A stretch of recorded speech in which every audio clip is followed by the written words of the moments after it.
matatu yatakayomfanya mja akubaliwe matendo yake. Yaani mambo hayo ukiwa nayo mwanadamu wewe, itakufanya Allah subhanahu wa ta'ala akubali matendo yako. Kwanza ni kumwamini Allah subhanahu wa ta'ala na kumpokesha. Yaani utakapomwamini Allah subhanahu wa ta'ala, mfanya yeye ni mpweke, hiyo ni moja ya mambo ambayo yatasababisha uweze kukubaliwa matendo yako.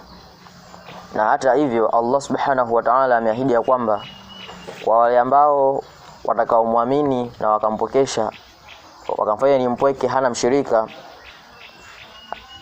mafikio yao itakuwa ni pepo ya Firdaus. Ama jambo la pili ni ikhlas. Kuwa na ikhlas.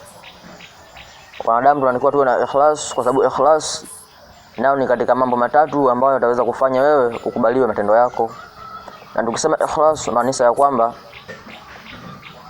ni kufanya jambo kwa ajili ya Allah subhanahu wa ta'ala, pasi na kujionyesha wala kusikika.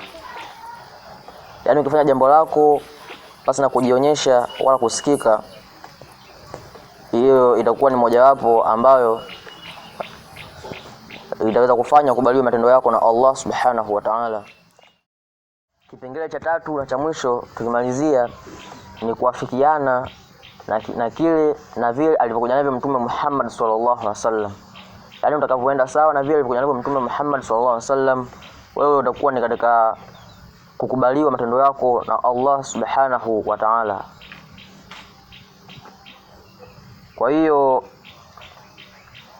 ninawasa kwamba katika dunia yako utakapofanya mambo yako na matendo yako, jua kabisa kuna mambo matatu yapo ambayo usipoyatekeleza hayo, matendo yako itakuwa ni kazi bure.